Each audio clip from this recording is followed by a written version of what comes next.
നമസ്കാരം, ന്യൂസ് 4ലേക്ക് സ്വാഗതം. പ്രധാന വാർത്തകൾ. വന്യമൃഗങ്ങളെ നേരിടാൻ സംസ്ഥാനങ്ങൾക്കും അവകാശമുണ്ടെന്ന് കേന്ദ്ര വനമന്ത്രി. സംഘർഷം പഠിക്കാൻ കോയമ്പത്തൂരിലെ സലിമലി ഇൻസ്റ്റിറ്റ്യൂട്ടിന് ചുമതല നൽകുമെന്ന് ഭൂപേന്ദ്ര യാദവ്. തൃശൂർ പാലപ്പള്ളിയിൽ വീണ്ടും പുലി ഇറങ്ങി.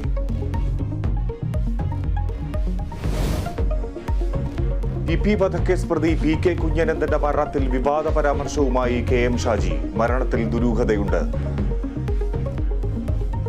കുറച്ചാളുകളെ കൊല്ലാൻ വിടും, അവര് കൊന്നുകഴിഞ്ഞ് വരും. കുറച്ചു കഴിഞ്ഞ് ഇവരിൽ നിന്നും രഹസ്യം ചോർന്നേക്കുമോ എന്ന ഭയം വരുമ്പോൾ ചന്ദ്രശേഖർ കൊലപാതക കേസിൽ നേതാക്കന്മാരിലേക്ക് എത്താൻ കഴിയുന്ന ഏക കണ്ണി അത് കുഞ്ഞനന്തനാണ്.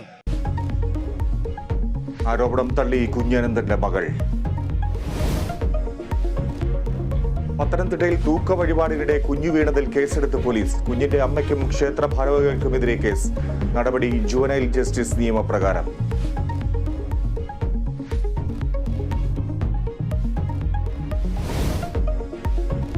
തിരുവനന്തപുരം പേട്ടയിൽ 2 വയസ്സുകാരിയെ കാണാതായതിൽ DNA പരിശോധന. കുട്ടിയുടെയും മാതാപിതാക്കളെയും സാമ്പിൾ ശേഖരിച്ചു. നടപടി യഥാർത്ഥ രക്ഷിതാക്കളാണോ എന്നറിയാൻ അന്വേഷണം കഴിയുന്നതുവരെ തലസ്ഥാനത്ത് തുടരണം.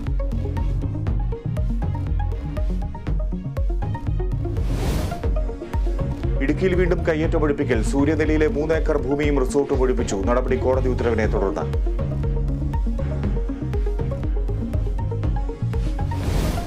മലപ്പുറത്ത് 17-കാരിയുടെ മൃതദേഹം ചാലിയാറിൽ കണ്ടതിൽ കരാട്ടെ അധ്യാപകർ അറസ്റ്റിൽ. പിടിയിലായത് ഊർക്കടവ് സ്വദേശി സിദ്ദിഖ് അലി.